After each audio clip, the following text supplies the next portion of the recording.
Welcome back to Open Window Politics. Today we're going to be going through my latest prediction for the 2024 presidential election. We'll be going through each of these swing states. I'll go ahead and add a tilt characterization. I'll be classifying each of these states, and we will start out with the state of Nevada. So in Nevada, the polling here for Trump has looked steadily and better for him. It's been going in the right direction for the Trump campaign. There has been a history of Democrats being underestimated in the state, with Democrats generally being overestimated in North Carolina polls. Bit of an interesting situation, but for now, I would likely predict that the state of Nevada will probably end up in the tilt red column.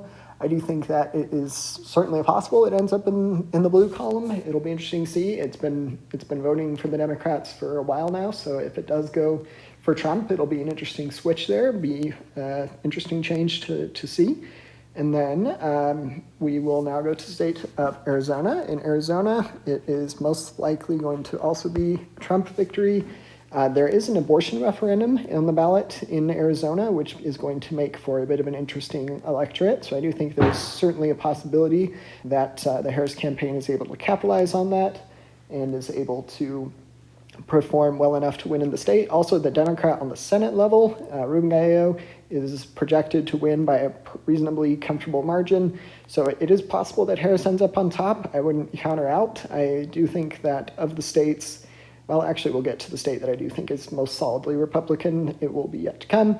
But in the state of Arizona, it'll be interesting to see what happens. I believe Nevada also has an abortion referendum, but it's in a bit of a different situation there. But we will now go over to we'll finish up through the Sun Belt. So in the state of Georgia, I think Georgia is looking pretty good for the Trump campaign. I would probably put it in the Trump column as well. It is going to be an interesting state to watch. They're going to be, keep an eye on Georgia. They're going to be relatively early in the election night, projecting in counting votes. I seem to remember they were counting their ballots earlier. Pennsylvania has an interesting law where they're not allowed to start counting until the time for the election has ended. So Pennsylvania, which will most likely come down to Pennsylvania, is going to take a while for results to be posted. They'll be constantly updating, but for the full picture to come to fruition. But nonetheless, Georgia is going to be in the Republican column. And then next up, interestingly enough, the polls are looking better for Harris in North Carolina than in Georgia and Arizona. So I do think that Republicans are probably being slightly underestimated by the polls in North Carolina. It's been voting Republican. I think 2008 was the last time that a Democrat was able to win the state. Obama won it in 2008. Since then, it's been voting Republican. So I do think that that trend will probably continue. This is probably the state I see the least likely as being able to flip. I'm probably not going to give it as a lean characterization because I do think it'll still be within a point or two. But anyhow, regardless, that is going to be 16 electoral college votes for the Republican ticket. And with that is 226 for the Harris-Walz ticket to 268 for the Trump-Vance ticket. It's going to be interesting to see what happens in the remaining three Rust Belt swing states. These are really going to be the ones that will determine the election. Trump and Vance only need to win one of these states to secure the presidency. There are only 2 elect votes shy. Of them, it is most likely that the state of Wisconsin the polling actually has Harris narrowly ahead in the state of Wisconsin last I checked.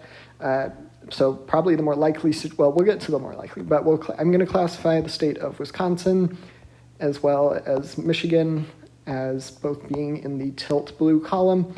I do think that Wisconsin has also had a history of underestimating Republicans in the polls, so it is very possible that this state flips as well. It'll be an interesting one to watch on election night and the days following. But with that, it comes down to the state of Pennsylvania. That will really be the one that determines the election. And if the election were to be held today, we are a little over a week away from the November 5th election. But I do think that it would likely end up in the Trump column. He's ahead in the 538 poll aggregator by a very narrow margin. But nonetheless, that is still a victory for the Trump campaign, and it will result in 287 electoral college votes And with those 287 electoral college votes, that will be enough to win the presidency. So feel free to let me know if you have any questions about my prediction. Let me know what you guys think. I will try to respond to the comments as best I can. But feel free to let me know if you have any questions. And don't forget to like and subscribe. Thanks. Bye.